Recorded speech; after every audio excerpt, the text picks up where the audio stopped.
Magandang araw. Ating tatalakayin ang ikalawang kabanata ng Ibong Adarna, ang panaginip ng hari. Ngunit itong ating buhay, talinhagang di malaman. Matulog ka ng mahusay, magigising ng may lumbay. Ganito ang napagsapit ng haring kaibig-ibig, nang siya ay managinip, isang gabing naiidlip. Di umano, si Don Juan bunso niyang minamahal, ay nililo at pinatay ng dalawang tampalasan. Nang patay na'y naihulog, sa balong hindi matarok, ang hari sa kanyang tulog, nagising na ng may lunos. Sa laki ng kalumbayan, di na siya napahimlay, nalimbag sa gunang-gunam ang buong napanagimpan. Mula nooy nahapis na, kumain man ay paano pa, luha at buntong hininga, ang aliw sa pag-iisa. Dahil dito'y nangayayat, maging parang butot balat, naratay na't nababakas ang dating ng huling oras.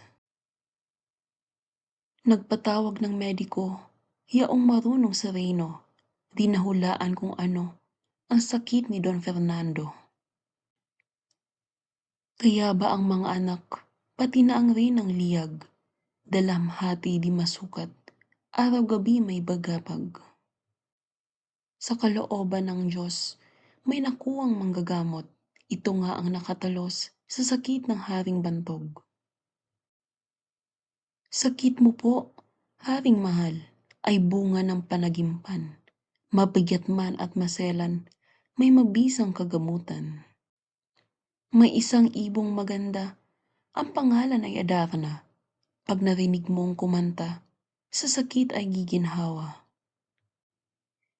Ibong ito'y tumatahan sa tabor na kabuntukan, kahoy na hinapunay, pedras platas na makinang. Kung araw ay wala root, sa malayong mga burol, kasama ng ibang ibong, nangapapawi ng gutom. Gabi ng katahimikat, payapa sa kabundukan, kung umuwi at humimlay sa kahoy na kanyang bahay. Kaya mahal na monarka, iyon po ang ipakuhat, gagaling na walang sala, ang sakit mong dinadala. Nang sa haring mapakinggan, ang hatol na kagamutan, kapag dakay inutusan, ang anak niyang panganay. Buod ng ikalawang aralin ng Ibong Adarna. Ang berba niya ay ang kaharian ni Don Fernando. Si Don Fernando ay isang mabuting hari at ginagalang niya ang lahat ng tao. Mayaman man o mahirap, si Doña Valeriana ay ang asawa ni Don Fernando. Siya ay isang maganda at mabait na reyna. Ang mga anak nila ay sina Don Juan, Pedro at Diego. Si Don Pedro ay ang panganay. Maganda ang kanyang katawan at siya ay may magandang postura. Si Don Diego naman ay ang pangalawang anak. Siya ay ang kaibahan ni Don Pedro dahil siya ay mahina at malumanay. Si Don Juan naman ay ang bunso. Siya ay ang pagburitong anak ni Don Fernando. Ngayon kay Don Fernando, siya ay ang araw ng buhay niya at kapag may mangyaring masama sa kanya. Nagkaroon ng isang panaginip si Haring Fernando na may nangyaring masama sa kanyang anak.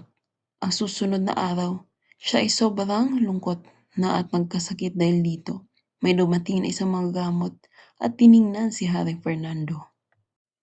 Sabi niya, upang magamot ang kondisyon ni Don Fernando, kailangan niya marinig ang kanta ng Ibong Adarna.